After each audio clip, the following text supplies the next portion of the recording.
आपण दररोज योगासनं करायला हवीत, पण उठता बसतानाच पाठीमध्ये, कमरेमध्ये इतक्या वेदना होतात, त्रास होतो की कुठली योगासनं करावी, कुठल्या हालचाली कराव्यात ते आपल्याला समजत नाही. आणि आज कितीतरी वयस्कर वडीलधाऱ्यांना हा प्रश्न आहे, ही समस्या आहे आणि त्यांच्या शरीरामध्ये असे काही त्रास उद्भवताना सुद्धा त्यांना जाणवतात. आणि म्हणूनच आजचा प्रत्येक वयस्कर व्यक्ती आपल्या आरोग्याबाबतीत अवेअर झालेला आहे. पण हा प्रश्न फक्त त्यांचाच नाही, आज 35-40ल्या लोकांना सुद्धा उठता बसताना पाठीत भरतं, कमरेत भरतं, वेदना होतात, त्रास होतो आणि म्हणूनच यावरती आज लाखो लोक सोल्युशन मागतात. त्यात वयस्कर मंडळी काही करायला गेलो तर इजा होईल म्हणून ते अधिक जपतात. तर अशा वेळेस आपण आपल्याच घरातल्या घरात कुठली योगासनं करू शकतो ते आज आपण पाहणार आहोत. आता बघा, मी बेडवरती आहे. आता बेडवरती, सोफ्यावरती किंवा खुर्चीवरती तुम्ही हे यातले काही योग प्रकार आहेत ते करू शकता. आज जी योगासनं आणि व्यायाम प्रकार निवडलेले आहेत ते वयस्कर मंडळींना, म्हणजे 50 किंवा 60 वर्ष वय झाल्यानंतर शरीरामध्ये काय चेंजेस होत असतात याचा विचार करून निवडलेले आहेत. म्हणजे arthritis, back pain, blood pressure, sciatica नर्व्हचा त्रास, हॉर्मोनल इम्बॅलन्स, डायबिटीज आणि अनिद्रा, इन्सोमनिया असे अनेक त्रास उद्भवत असतात. तर या सर्व त्रासांना कमी करण्यासाठी, वेदना कमी करण्यासाठी कुठली योगासनं उपयुक्त ठरतील ती आता आपण पाहणार आहोत. तुम्ही माझ्यासोबत हे सगळे व्यायाम प्रकार करून बघत असताना तुम्हाला जाणवेल की प्रत्येक ताण आपल्या शरीराला किती आराम देत असतो. तर आता सगळ्यात पहिले आपण दोन्ही हात या प्रकारे लॉक करायचे, हात समोर ताणायचे, छान दीर्घ श्वास घ्या, हात वरती ताणा. तुम्ही जेव्हा ताण द्याल तेव्हा तुमच्या सगळ्या रक्तवाहिन्या आहेत त्या मोकळ्या होतील, रक्ताभिसरण चांगलं व्हायला लागेल. असे हात सरळ गोल फिरवा आणि असेच रिव्हर्स म्हणजे विरुद्ध दिशेने सुद्धा गोल फिरवा. हात खांद्यांवरती ठेवून हात असे गोल फिरवून घ्या आणि यातच तुम्ही जेव्हा दीर्घ श्वास घ्याल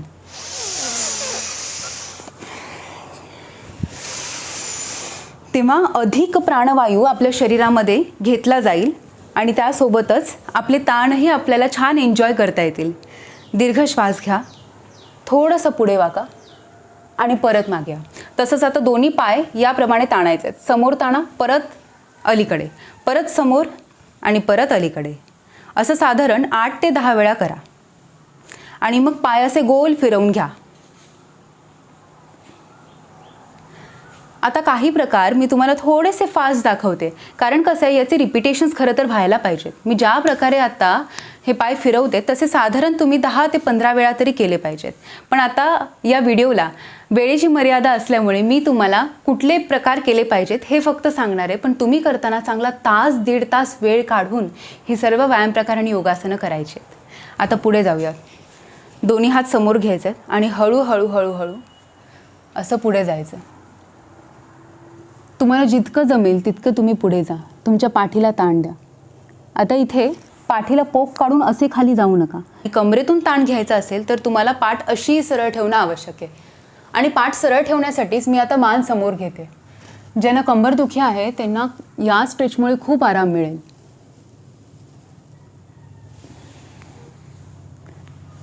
आता उठा, उभे राहा आणि इथेच दोन्ही हात या पद्धतीने ठेवायचे. हात पुढे ठेवल्यानंतर हळूहळू आपलं वजन पुढे टाकायचं. आता तुम्ही जेव्हा वजन पुढे घेता तेव्हा तुमच्या या भागाला चांगला ताण मिळतो. आणि जेव्हा अर्थरायटिस हा त्रास असतो ना तेव्हा सगळ्या जॉईंट्समध्ये पेन असतं. हा रिस्ट जॉईंट आहे, एल्बो जॉईंट, शोल्डर जॉईंट, आणि हा पेन आहे तो इतका होतो की त्यानंतर मग उठता बसताना सारखं हा पेन होत असतो. अगदी आपल्याला झोपायला सुद्धा जमत नाही, इतका हा त्रास वाढत जातो. आणि जेव्हा तुम्ही ताण देता तेव्हा या जॉईंट्समध्ये सर्क्युलेशन वाढतं आणि ब्लड सर्क्युलेशन वाढल्यामुळे हळूहळू तो पेन कमी होतो. तर आता आपण काय पाहिलं की हात पुढे ठेवले आणि हळूहळू वजन पुढे घेतलं. आता आपण हात उलटे घेऊयात. हात उलटे घेऊन आपण खांद्यांना पाठीमागे घेऊयात. आता जितकं तुम्ही मागे खांद्यांना ओढणार तितकं तुम्हाला हा भाग चांगला ताणता येणार आहे. आता पुढे जाऊयात. आता तुम्हाला असं बसायचं आहे आणि पाय खाली जमिनीवरती ठेवायचे आहेत. हळूहळू पायांवरती असा बॅलन्स करायचा आहे. आता तुम्ही जेव्हा हे आसन करून पाहाल किंवा तुम्ही आता बघताय तर तेव्हा तुमच्या मनात प्रश्न निर्माण होईल की हे आसन करण्यासाठी तर पायात ताकद हवी. पण या आसनाचंच नाव आहे उत्कट आसन. उत्कट म्हणजे शक्तिवर्धक. तर पायांमध्ये जरी ताकद नसेल आणि सुरुवातीला पाय असे थरथर कापत असतील तरीसुद्धा तुम्ही या आसनाची प्रॅक्टिस करून हळूहळू यामध्ये स्थिरत्व आणू शकता आणि मग असं थांबू शकता. पण याच्याही अगोदरची प्रॅक्टिस एक सांगते. तुम्ही खाली बसा आणि मग उठा, मग परत बसा आणि उठा. आता इथे काय होतं आहे, आराम मिळतो आहे आणि मग लगेच पायांवरती मी परत ताण घेते किंवा वजन घेते, परत आराम देते आणि परत पायांवरती वजन घेते. आणि जेव्हा पायांवर वजन घेते तेव्हा माझ्या मांड्या आणि काफ मसल्स यावरती सगळा भार येतो किंवा शरीराचं वजन घेत असतं. आणि अशा वेळेसच आपल्या मांड्यांना आणि काफला चांगली एक्सरसाइज होते. आणि मांड्या आणि काफ हे जर मजबूत असतील तर मग महत्त्वाचे जे जॉईंट्स आहेत, हा पेल्विक जॉईंट किंवा नी जॉईंट आणि अँकल जॉईंट, याचं आरोग्य चांगलं राहतं. आणि ज्यांना गुडघेदुखी आहे त्यांनासुद्धा या आसनात थांबल्यानंतर एक वेळेस गुडघ्यांना थोडासा त्रास जाणवू शकतो, पण तुम्ही जेव्हा अप अँड डाऊन कराल हळूहळू, तेव्हा मात्र तुम्हाला आराम मिळेल आणि मग गुडघेदुखीसुद्धा तुमची वाढणार नाही. चला पुढे जाऊयात. आता इथे पाठीवरती झोपायचं आहे. उशा घ्यायच्या आहेत. साधारण 2 उशा मी आत्ता घेते. एक उशी अशी ठेवा आणि त्यावरती दुसरी उशी घ्या. दोन्ही उशा ठेवल्यानंतर पाय सरळ सोडून द्या. हळूहळू उशांवरती अशी पाठ ठेवून द्या. हे तुम्ही एकदा करून बघा, तुम्हाला इतका आराम मिळेल. यात तुम्ही जेव्हा अजून हातांना ताणता तेव्हा तुमचे चेस्ट आणि ॲबडॉमेनसुद्धा चांगलं ताणलं जातं. आता हात जेव्हा खाली ठेवताय तेव्हा तुम्ही बघा, खांदे वरती येतात, हात बाजूला ठेवले जातात, तेव्हा खांद्यांना किंवा आपल्या छातीला बऱ्यापैकी ताण आहे. पण जेव्हा हात वरच्या दिशेने आपण ताणतो तेव्हा मात्र छाती चांगल्या प्रकारे ताणली जाते. ज्यांना अस्थमा आहे, ब्लड प्रेशर आहे किंवा श्वसनाचे विकार आहेत त्यांच्यासाठी हे फार उपयुक्त ठरेल. कारण यामध्ये छातीला ताण बसल्यानंतर तुम्ही दीर्घ श्वसन सुरू ठेवू शकता. त्यामुळे तुमची रिपकेज अजून एक्सपांड होणार, लंग्सना आणखीन जागा मिळणार एक्स्ट्रा ऑक्सिजन इंटेकसाठी. तसंच पाठीला यात आराम मिळतो. कसं आहे, मत्स्यासन बऱ्याचदा आपण या पद्धतीने पाहिलेलं असेल, ज्यामध्ये आपण डोक्यावरती असा बॅलन्स करतो.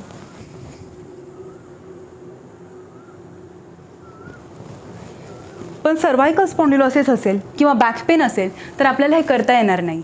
आणि म्हणून खास तुम्हा सर्वांसाठी ही एक सोपी टेक्निक इथे मी सांगते. आता तुम्हाला यामध्ये जर पाठीचा बेंड थोडासा वाढवायचा असेल तर तुम्ही तिसरी उशी घेऊ शकता. अजून वाढवायची असेल तर चौथी उशी घेऊ शकता. आता मी 4 उशा ठेवल्यानंतर माझी बेंडिंग बघा कशी होते. जरा हात वरती राहतात पण चेस्ट खूप चांगली एक्सपांड होते, पोटाला चांगला ताण मिळतो. तर पोटातल्या आतड्यांना सुद्धा चांगला ताण मिळाल्यामुळे ज्यांना बद्धकोष्ठतेचा त्रास आहे त्यांना सुद्धा आराम मिळतो.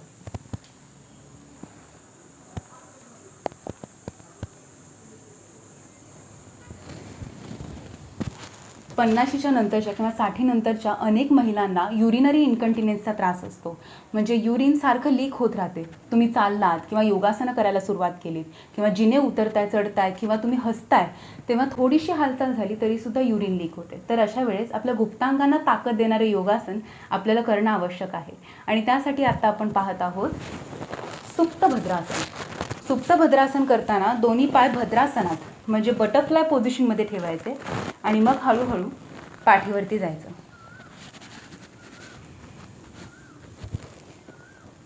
हे आहे सुप्त भद्रासन. आता यामध्ये गुप्तांगांच्या ठिकाणी तुम्हाला खूप चांगला ताण जाणवेल. हा ताण सुरू होतो तो आपल्या इनर थाईजमधून आणि या रक्तवाहिन्या आपल्या ओटीपोटाच्या भागापर्यंत गुप्तांगांपर्यंत जात असतात. त्यामुळे रक्तवाहिन्यांना चांगलं ताणलं, स्नायूंना चांगलं ताणलं की गुप्तांगांच्या ठिकाणी रक्ताभिसरण सुधारेल. गुप्तांगांच्या आजूबाजूला असणाऱ्या स्नायूसुद्धा ताणले जातील, तिथे लवचिकता येईल, ताकद येईल आणि अशा प्रकारे युरिनरी इन्कंटिनेन्सचा त्रास तुम्ही दूर करू शकता. तर सुप्त भद्रासन करताना तुम्ही पाय अधिक जवळही घेऊ शकता आणि आसनात थांबू शकता. आणि हेच आसन परत तुम्ही उशा घेऊनही, जसं आपण आधी मत्स्यासन पाहिलं तसंही करू शकता. चला आता पुढे बोलूया. आता ज्यांना गुडघेदुखी आहे किंवा अर्थरायटिसचा त्रास आहे त्यांच्यासाठी मी आपल्या पायांना कसा चांगला ताण घेता येईल हे सांगते. ज्यांना कंबरदुखी आहे त्यांनासुद्धा जानुशिरासनाचा उपयोग होईल. त्यामुळे तुम्ही सर्वांनी नीट शिकून घ्या. आता एक पाय गुडघ्यातनं वाकवला आहे, दुसरा पाय सरळ ठेवलेला आहे. काय करायचं, एखादा नॅपकिन किंवा टॉवेल घ्यायचा. आता हा टॉवेल पुढे टाक असा आणि हळूहळू हात कोपऱ्यातून वाकवायला सुरुवात करायची. टॉवेलला मी दोन्ही हातांनी पकडून ओढतेय आणि खाली जाते.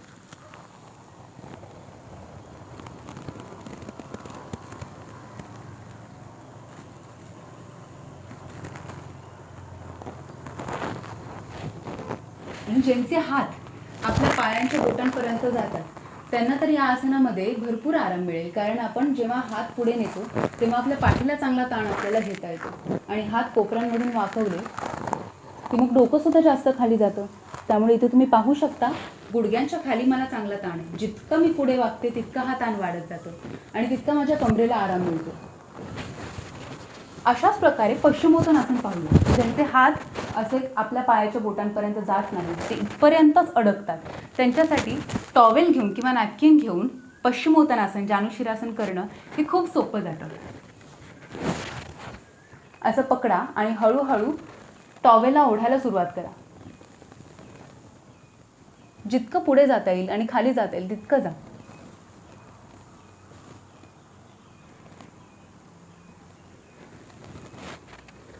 विश्रांती घ्या.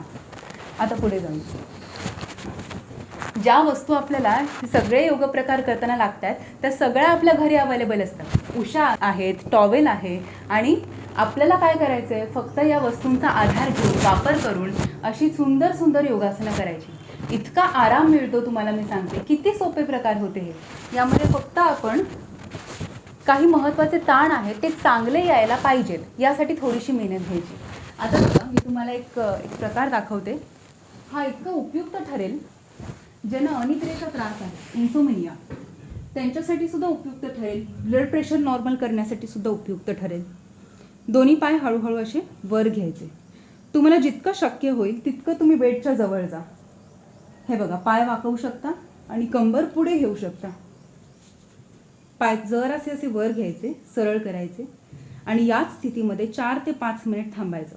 4 ते 5 मिनिट यासाठी कारण रक्ताभिसरण आपल्या मेंदूच्या आणि हृदयाच्या दिशेने होत असतं आणि हे गुरुत्वाकर्षणाच्या शक्तीमुळे होत असतं. त्यामुळे तुम्ही पाय जास्त वेळ जर वरती ठेवले तर हीच गुरुत्वाकर्षणाची शक्ती रक्ताभिसरण जास्तीत जास्त हृदय आणि मेंदूच्या दिशेने घडवून आणेल आणि म्हणूनच इन्सोमेनिया, हाय ब्लड प्रेशर हे लवकर कमी होण्यासाठी आपल्याला अर्धहलासनाचा उपयोग होतो. इथल्या इथे मग तुम्ही अनेक ताण घेऊ शकता. जसं तुम्ही पाय असे बाजूला ताणले, या स्थितीतही 1 ते 1.5 मिनिट तुम्ही थांबू शकता. इनर थाईजला चांगला ताण मिळतोय आणि हे आसन सुद्धा तुमच्या गुप्तांगांना चांगलं आरोग्य मिळवून देण्यासाठी उपयुक्त ठरतं. परत पाय असे एकत्र आणा. आता यातला एक पाय असा जवळ घ्या. इथे पकडा. जास्तीत जास्त पुढे घेण्याचा प्रयत्न करा. आता जर तुमच्या हातात पाय येत नसेल, पाय लांब राहत असेल आणि हाताने स्पर्श करता येत नसेल तर तुम्ही असंच मगाशी सांगितलं तसा टॉवेलचा वापर करू शकता. आता इथून एक पाय थोडासा असा अलीकडे घ्या आणि मग तो गुडघ्यातून वाकवून टॉवेल त्या पायाच्या पुढून घ्या. मग तो पाय सरळ करा, गुडघ्यातून सरळ करा आणि मग टॉवेलला खेचायला सुरुवात करा. जसा जसा तुम्ही टॉवेल खेचत जाल तसं तुमच्या पायाला अजून चांगला ताण यायला लागेल. तर इथे तुम्ही ताण वाढवूही शकता, थोडासा कमीही करू शकता. तुमच्या काफला, हामस्ट्रिंग मसलला जितका चांगला ताण घेता येईल तितका तो चांगला ताण घ्या.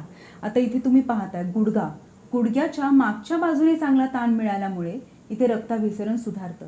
गुडघेदुखीचा त्रास असेल, सायटिका नर्व्ह पेन असेल तर मग इथे ताण जास्त येणं गरजेचं आहे, इथे ताण जास्त येणं गरजेचं आहे. तसंच पायाच्या अनेक वेदना तुम्ही थांबवू शकता. हा ताण केल्यानंतर एक पाय गुडघ्यातनं असा वाकवा. दोन्ही हातांनी पायांना पकडा आणि पायाला हळूहळू आपल्या कपाळाच्या दिशेने ओढायला सुरुवात करा. हे स्ट्रेचेस तिथल्या तिथे आहेत, म्हणजे आधी पाय सरळ होता आणि आता वाकवला, पण छोटीशी मुवमेंट ही चेंज केल्यामुळे, पोझिशन चेंज केल्यामुळे मला ताण वेगळ्या ठिकाणी येतो. आता माझ्या हिप जॉईंट, कमरेला आणि माझ्या गुडघ्याला इतका चांगला ताण येतो यात की माझी कंबर अक्षरशः मोकळी होते. खूप बरं वाटेल. तुम्ही हा ताण नक्की घेऊन बघा. हे तुम्ही दोन्ही पायांनी केलं की त्यानंतर दोन्ही पाय गुडघ्यातनं वाकवा आणि हळूहळू पाय एका बाजूला ठेवून द्या. पाय या बाजूला ठेवले की तुमच्या कंबरेतून आणि पोटाला चांगला पीळ यायला सुरुवात होईल. दोन्ही हात मानेच्या मागे ठेवून मान उजवीकडे घ्यायचे. जर पाय डावीकडे असतील तर मान उजवीकडे. माझ्या संपूर्ण पाठीचा कणा सरळ अगदी ठेवलेला आहे मी आणि त्याला चांगला पीळ मिळालेला, पोटाला चांगला पीळ मिळाला. इथे आपलं पॅनक्रियाज आहे, त्यामुळे पॅनक्रियाजला चांगला पीळ मिळाल्यामुळे बीटा सेल्स त्यामध्ये आहेत ते ॲक्टिव्ह होतात. त्यामुळे इन्सुलिनचं प्रमाण शरीरामध्ये योग्य प्रमाणात सेक्रेट होतं आणि त्यामुळे शुगर लेवल आपली बॅलन्स होत असते. तसंच पोटाला जितका तुम्ही पीळ द्याल तितकं पोटावरती वाढलेली चरबी कमी होण्यासाठी सुद्धा त्याची मदत होत असते. आणि या आसनामध्ये इतका आराम मिळतो की तुम्ही साधारण 4 ते 5 मिनिट या आसन स्थितीमध्ये थांबू शकता.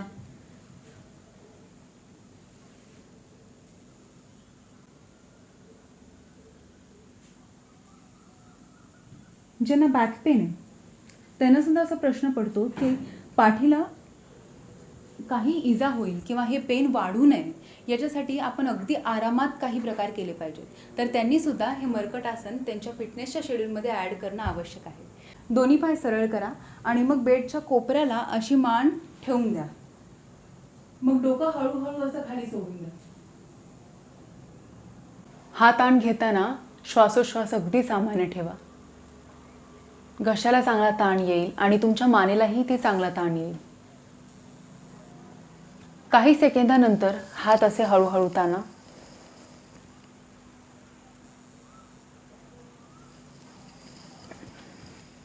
आणि विश्रांती घ्या. हा ताण प्रत्येकाने घेतला पाहिजे कारण आज कितीतरी लोक मोबाईलचा जास्त वापर करतात.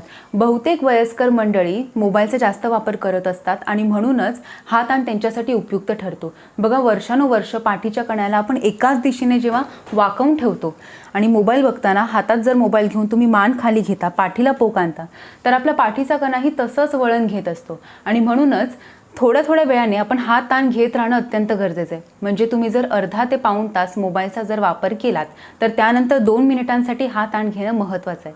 त्यामुळे सर्वांनी हा ताण घ्यायचा आहे आणि तसंच पुढे एक फॉरवर्ड बेंड आपण पाहतोय हाही करायचा आहे. दोन्ही हातांनी असं पायांना पकडा आणि डोकं खाली घ्या.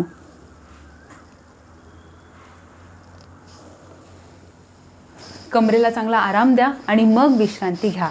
तर ही सर्व योगासनं आणि व्यायाम प्रकार तुम्हा सर्वांना खूप उपयुक्त ठरणार आहेत आणि तुमच्या शरीरामध्ये रक्तप्रवाह चांगला राहण्यासाठी, शरीरातले अनेक रोग जे डोकावत असतील त्यांना तुम्हाला नाहीसं करण्यासाठी ही योगासनं करणं गरजेचं आहे.